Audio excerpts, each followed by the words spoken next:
આપણે બધાએ નાનપણથી સાંભળ્યું છે કે કોઈ પણ પરિસ્થિતિમાં હેલ્ધી રહેવા માટે આપણે ફળોનું સેવન કરવું જોઈએ, આપણે ફળો ખાવા જોઈએ. પરંતુ જેમ જેમ આપણી ઉંમર બદલાય છે, જેમ જેમ આપણી ઉંમર વધે છે ને એ મુજબ આપણે આપણી ખાવા પીવાની જે સ્ટાઇલ છે એને પણ બદલી નાખવી જોઈએ.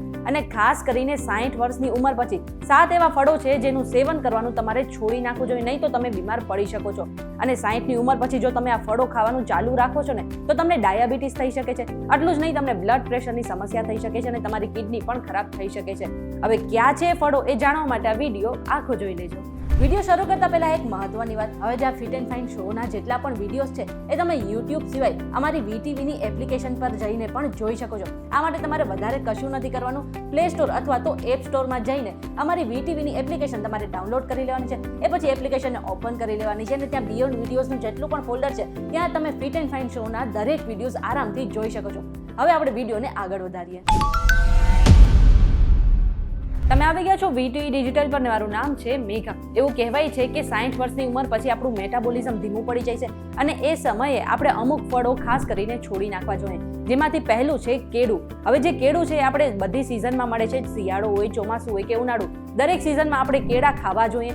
પરંતુ 60 વર્ષની ઉંમર પછી જો તમે કેળા ખાઓ છો ને તો આ કેળા તમારા શરીરને ઘણા નુકસાન પહોંચાડી શકે છે. એવું કહેવાય છે કે કેળામાં વધારે પ્રમાણમાં કેલરી, શુગર, કાર્બોહાઈડ્રેટ અને પોટેશિયમ હોય છે. જ્યારે તમે યુવાન ઉંમરે તે તમને શક્તિ આપે છે, પણ 60 વર્ષની ઉંમર પછી જો તમે તેને વધારે ખાઓ છો તો તમારા પેટમાં કબજિયાત થઈ શકે છે, ગેસ થઈ શકે છે અને પેટ ફૂલવા જેવી સમસ્યા પણ થઈ શકે છે. આટલું જ નહીં, ઉંમર વધવાની સાથે આપણું જે મેટાબોલિઝમ ધીમું થાય છે તેના કારણે આપણું શરીર જે છે એ કેળાને પચાવી નથી શકતું અને આ કારણે તમારું વજન પણ વધી શકે છે. આ ફ્રૂટમાંથી બીજું છે ચીકુ. એવું કહેવાય છે કે ચીકુ જે છે એ નેચરલી મીઠું હોય છે, તેમાં નેચરલ શુગર હોય છે. એટલા માટે જો તમને ડાયાબિટીસ છે તો તમારા બ્લડ શુગર લેવલને તે સ્પાઇક કરી શકે છે. અને ખાસ કરીને 60 વર્ષની ઉંમર પછી શરીરમાં ઇન્સ્યુલિનની અસર ઘટી જાય છે, ત્યારે આવા જે વધારે પડતા મીઠા ફળો હોય છે તેનું આપણે સેવન ન કરવું જોઈએ. આના કારણે તમને ડાયાબિટીસ થઈ શકે છે અને તમને ચક્કર આવવા જેવી સમસ્યા પણ થઈ શકે છે.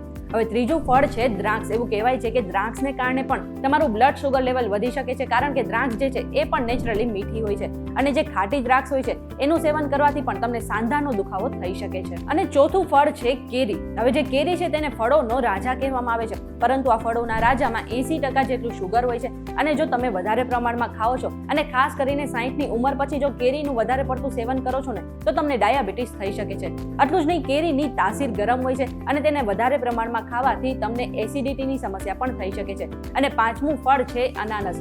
અનાનસમાં નેચરલી વિટામિન સી હોય છે અને આની સાથે સાથે ઘણા પ્રમાણમાં એસિડ પણ હોય છે, જેના કારણે ખાસ કરીને વૃદ્ધોમાં એસિડિટી, પેટમાં બળતરા અને એસિડ રિફ્લેક્સની સમસ્યા થઈ શકે છે. અને છઠ્ઠું ફળ છે તરબૂચ. એવું કહેવાય છે કે તરબૂચમાં પણ નેચરલ શુગર હોય છે અને તરબૂચ વધારે પડતું તેનું સેવન કરવાથી તમને પેટ સંબંધિત સમસ્યા થઈ શકે છે, તમને ડાયજેશનની સમસ્યા થઈ શકે છે. આટલું જ નહીં, તમારા પેટમાં એસિડિટી પણ થઈ શકે છે. અને છેલ્લું ફળ છે લીચી. એવું કહેવાય છે કે લીચીમાં પણ વધારે પડતું તેનું સેવન કરવાથી તમારું વજન વધી શકે છે અને તેમાં પણ નેચરલ શુગર હોય છે. એટલા માટે તમારું વજન વધવાની સાથે સાથે તમને ડાયાબિટીસની સમસ્યા પણ થઈ શકે છે અને જે તમારું બ્લડ શુગર લેવલ છે તેમાં પણ અચાનક ઘટાડો અથવા તો વધારો આવી શકે છે. એટલે કે આ એવા 7 ફળ છે જે 60 વર્ષની ઉંમર પછી તમારે તેનું ખૂબ જ ઓછું સેવન કરવું જોઈએ અથવા તો સેવન કરવાનું બિલકુલ છોડી દેવું જોઈએ. આ બધી જ માહિતી અમે રિસર્ચ દ્વારા એકઠી કરી છે અને કોઈ પણ સ્વાસ્થ્ય સંબંધિત સલાહ માટે તમારે ડોક્ટરની સલાહ ચોક્કસથી લેવી જોઈએ. આ વિડીયો તમને કેવો લાગ્યો કમેન્ટ કરીને જરૂરથી જણાવી દેજો અને આવા જ વિડીયોઝ જોવા માટે અમારી ચેનલ સાથે જોડાયેલા રહેજો.